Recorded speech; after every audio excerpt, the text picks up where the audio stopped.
சென்னை புறநகர் பகுதியான கோவிலம்பாக்கத்தில் அடுத்தடுத்து 3 வீடுகளின் மீது பெட்ரோல் குண்டு வீசப்பட்ட சம்பவத்தில் பள்ளி மாணவர்கள் 3 பேரை போலீசார் கைது செய்திருக்கிறார்கள். இது தொடர்பான கூடுதல் விவரங்களோடு எமது செய்தியாளர் கதிரவன். வணக்கம் கதிரவன், உங்களிடம் இருக்கும் தகவல்களை பகிர்ந்து கொடுங்க. கோவிலம்பாக்கத்தில் கடந்த 9ஆம் தேதி நள்ளிரவு 12:30 மணி அளவில் ஒரே இரவில் 3 இடங்களில் பெட்ரோல் குண்டு வீசப்பட்டது. இந்த சம்பவத்தில் இருசக்கர வாகனத்தில் வந்த 3 நபர்கள் ஈடுபட்டதாகவும் போலீசார் தரப்புல தெரிவிக்கப்பட்டிருந்தது. குறிப்பா திலகோதி என்பவர் வீட்டில் பெட்ரோல் குண்டு வீசப்பட்ட போது அங்கு இருந்த 11 வயது சிறுவன் பிரதீப் என்பவன் காயமடைந்தார். கையில் அவருக்கு தீக்காயமானது ஏற்பட்டது.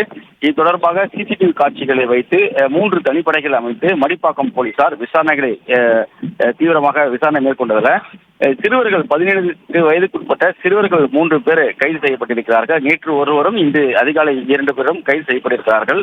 குறிப்பாக வலி நிவாரண மாத்திரைகளை போதை மாத்திரைகளாக இவர்கள் பயன்படுத்தி வந்ததும் அதனை விற்பனை செய்ததில் 1200 ரூபாய் பணம் ஒருவர் தர வேண்டிய இருந்த காரணத்தினால இந்த முன்னுரிதம் காரணமாக ஒருவர் வீட்டிலும் அதே போல ஒரு மதில் சுவற்றில் அமர்ந்து புகைப்பிடிப்பதை வழக்கமாக கொண்டிருப்பதாகவும் அதே அந்த வீட்டின் உரிமையாளர் கண்டித்ததனால் அந்த வீட்டின் உரிமையாளர் வீட்டிலும் இவர்கள் பெட்ரோல் குண்டு வீசியது தெரிய வந்திருக்கிறது.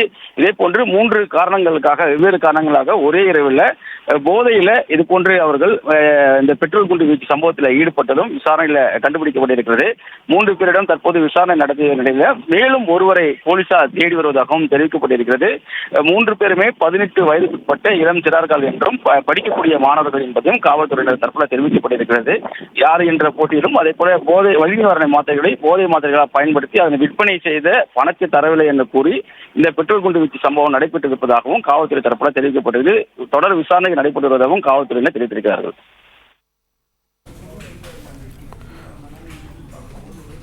நன்றி கதிரவன், உங்கள் தகவல்களுக்கு. பிளே ஸ்டோர் மற்றும் ஆப் ஸ்டோரில் இருந்து பாலிமர் செயலியை QR கோடு மூலம் பதிவிறக்கம் செய்யுங்கள். செய்திகளை உடனுக்குடன் பெறுங்கள்.